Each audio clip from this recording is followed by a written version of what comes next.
धरती पर मौजूद हर जीव, पेड़ पौधे, जानवर, पक्षी और सूक्ष्म जीव, इन सभी की विविधता को बायोडायवर्सिटी कहा जाता है। यही बायोडायवर्सिटी हमारी धरती को जीवित रखती है और यही जीवन जीने के लिए संतुलन को बनाए रखती है। इसी संतुलन को बचाने के लिए दुनिया भर में बायोस्फीयर बनाए जाते हैं। बायोस्फीयर यानी एक ऐसा क्षेत्र जहां इंसान और प्रकृति एक संतुलन के साथ रहते हैं। भारत में ऐसे 18 बायोस्फीयर रिजर्व हैं जहां प्रकृति को उसके मूल रूप में बचाने की कोशिश की जाती है। लेकिन उत्तराखंड के जंगलों के बीच एक ऐसी जगह मौजूद है जो इस सोच को एक कदम के आगे ले जाती है। एक ऐसा प्राइवेट बायोस्फीयर जिसे किसी सरकार ने नहीं बल्कि दिल्ली के रहने वाले जयधर गुप्ता ने अपने विजन से बनाया है। राजाजी के जंगलों के पास बसा ये राजाजी राघाटी बायोस्फीयर आज एक नई सोच ही नहीं बल्कि एक नए रास्ते का उदाहरण बन चुका है। एक जमीन जो कभी सूखी और बंजर हुआ करती थी, आज वहां जंगल लहरा रहा है। मेरा नाम जयधर गुप्ता है। मैं दिल्ली का रहने वाला हूँ।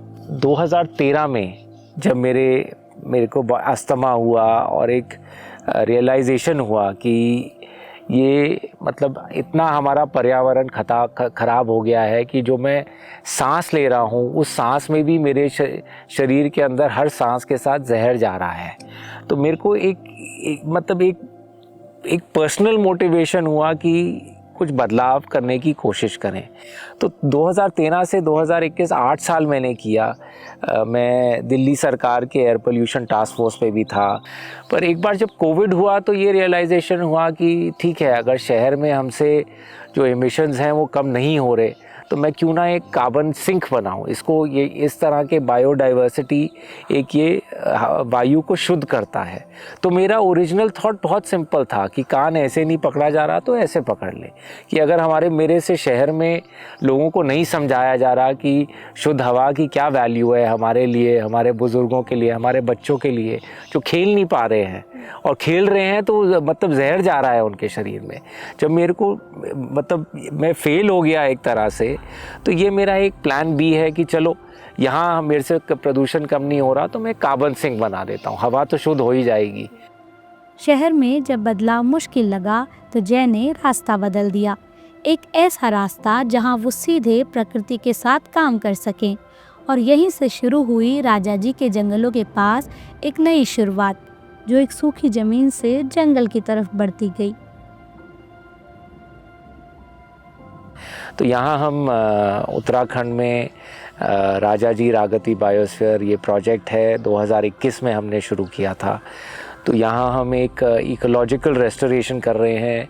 एक जो कभी किस ज़माने में यहाँ जंगल था, जो खेती की ज़मीन बन गई, अब हम वापस उस जंगल को वापस ला रहे हैं। और उसी जंगल को नहीं, हम ऐसी स्पीशीज़ में फोकस कर रहे हैं जो इस एरिया की ही स्पीशीज़ हैं जो ख़त्म हो रही हैं, या तो जानवर की वजह से और ज़्यादातर जो आदमी की वजह से, जो आदमी की जो एक लूट रहा है जंगल को। काफ़ी तरह की लक्कड़ हैं, काफ़ी पौधे हैं जो मेडिसिनल हैं, बोटानिकल पौधे हैं जो एक उसकी इकोनॉमिक वैल्यू है। तो आदमी और ज़्यादा आदमी उसको ख़त्म कर रहा है। तो ऐसे 62 स्पीशीज़ हैं जिसको हम यहाँ रिस्टोर कर रहे हैं, जो थ्रेटेंड हैं और वर्ज ऑफ एक्सटिंक्शन है। वो एक स्पीशीज़ लॉस होने के स्टेज में है, तो उनको हम यहाँ रिस्टोर कर रहे हैं। इतने प्रकार के हमने मेडिसिनल बोटानिकल प्लांट्स जो यहीं के नेटिव राजाजी फॉरेस्ट के नेटिव प्लांट्स हैं। यहाँ कोई भी ऐसा पौधा नहीं है जो इस एरिया मोहंड या धौलखंड रेंज का नहीं है राजाजी के। हम तो ऊपर इलाकों में भी नहीं गए, जो हम फ्लड प्लेन्स में बैठे हुए हैं, यहीं के जो नेटिव हैं उन्हीं स्पीशीज़ को हमने रिस्टोर किया है।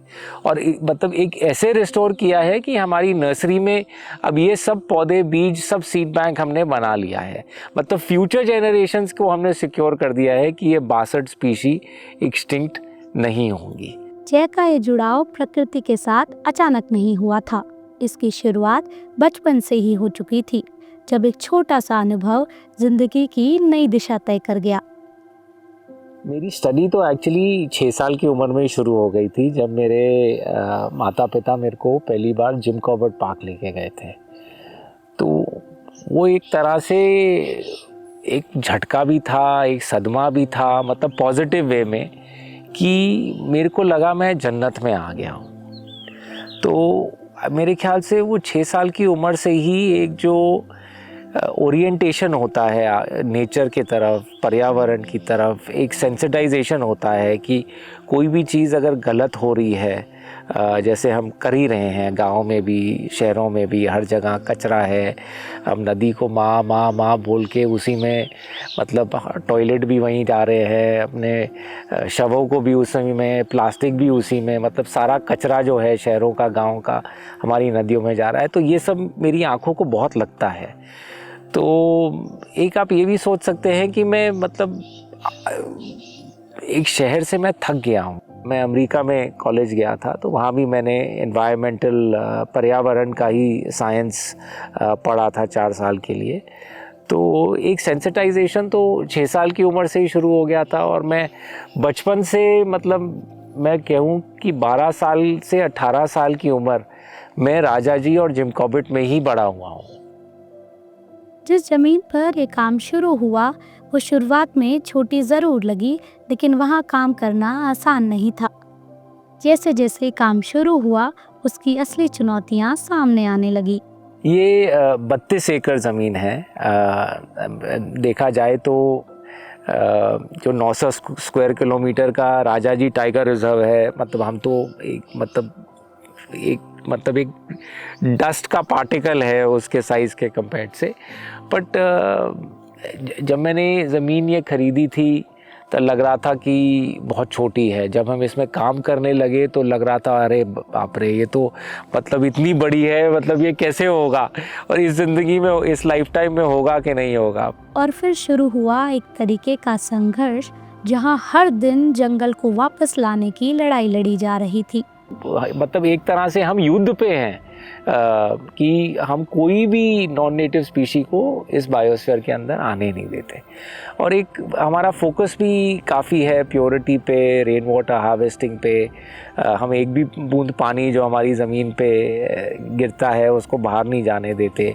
हम कॉन्स्टेंटली, हमने काफ़ी कैमरा ट्रैप्स लगा रखे हैं यहाँ पर, जो सारा मतलब एक तरह से मैप करते हैं कि हमने ये पौधे लगाए तो ये कीड़े मकोड़े आए, ये तितली आई, उसकी वजह से ये चिड़िया आई, उसकी वजह से, मतलब जो पूरा फूड चेन है वो हम, जिसको इकोलॉजिकल सक्सेशन बोलते हैं, उसको हम यहाँ मेजर करते हैं। जब मैं ज़मीन पे पहली बार आया था तो यहाँ यूकलिप्टस के पेड़ लगे हुए थे।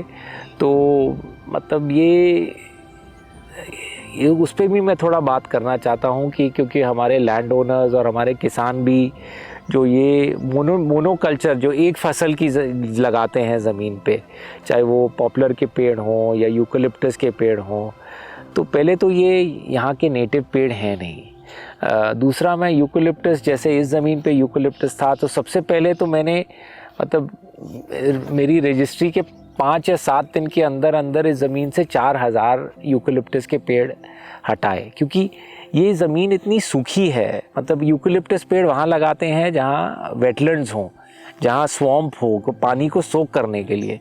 जहाँ वैसे ही मतलब ड्राउट कंडीशन है, वहाँ आप यूकलिप्टस के पेड़ 2 पैसे कमाने के लिए आप लगा रहे हो। तो ये भी, मतलब ये जो आदमी की बुद्धि है वो मतलब विपरीत ही चलती है, वो विनाश की तरफ ही चलती है।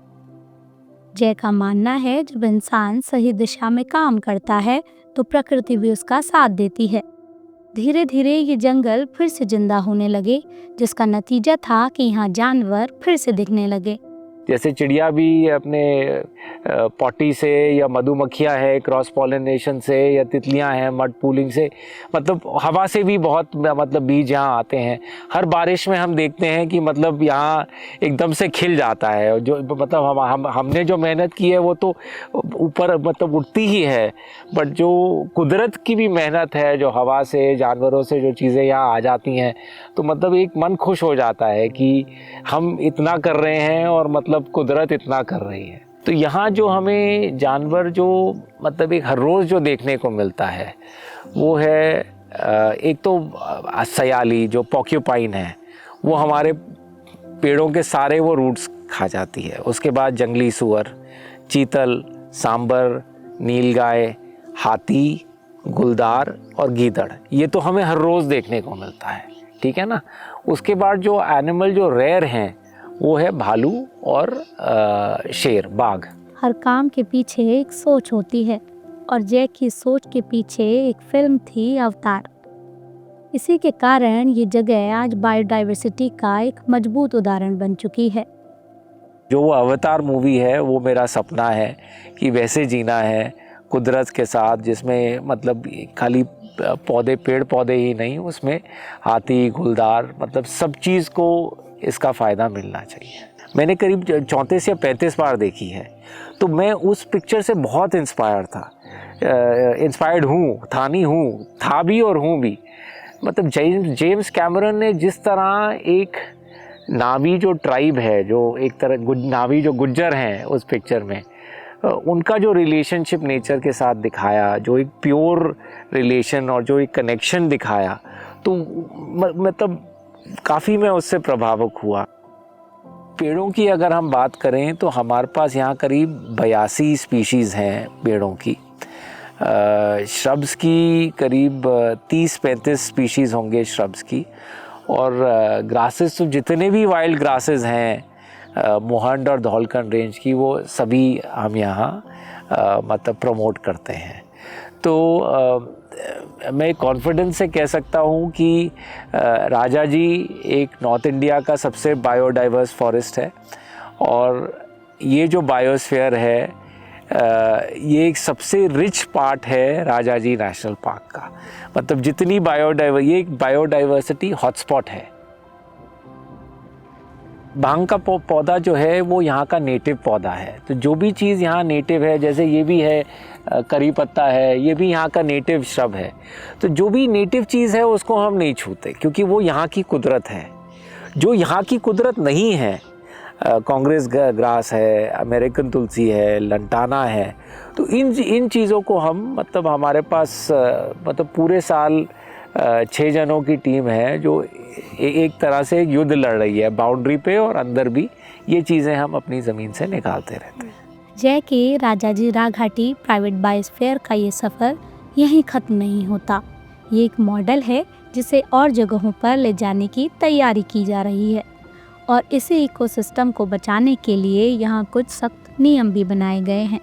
ये एक प्राइवेट बायोस्फीयर है, बहुत छोटा है, और इस स्केल पे मैं इतना पर्सनली मोटिवेटेड हूँ कि मतलब हमारे ऐसे यहाँ नियम हैं कि यहाँ कोई परफ्यूम, कलोन, मच्छर मारने का ओडोमॉस जैसी चीज़, हम अपने साबुन या जो भी यूज़ करते हैं वो भी केमिकल फ्री हैं। मतलब एक जो फोकस है, ये एक तरह से क्वारंटीन एनवायरनमेंट है यहाँ। मतलब बहुत स्ट्रिक्ट रूल्स हैं। एक तो हम प्लास्टिक अलाउ नहीं करते यहाँ पर, एक हम पेट्रोल डीज़ल मतलब बिल्कुल डिस्करेज करते हैं, कोई किसी भी टाइप का कंबस्टन हम डिस्करेज करते हैं। देन यहाँ केमिकल वाली चीज़, चाहे वो शैम्पू हो या साबुन हो या मस्कीटो रिपेलेंट हो या परफ्यूम, कलोन, मतलब we discourage makeup, all of these things.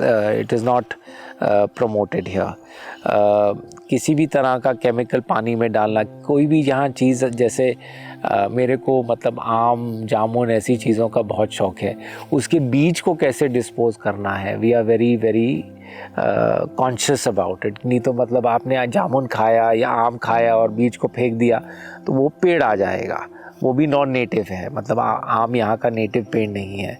तो कोई भी प्लांट या सीड आता है बायोस्फीयर के अंदर, चाहे हमारे सब्ज़ी या फल उस फॉर्म में भी आए, तो उसको कैसे डिस्पोज करना है कि यहाँ के हैबिटेट को कोई नुकसान ना हो।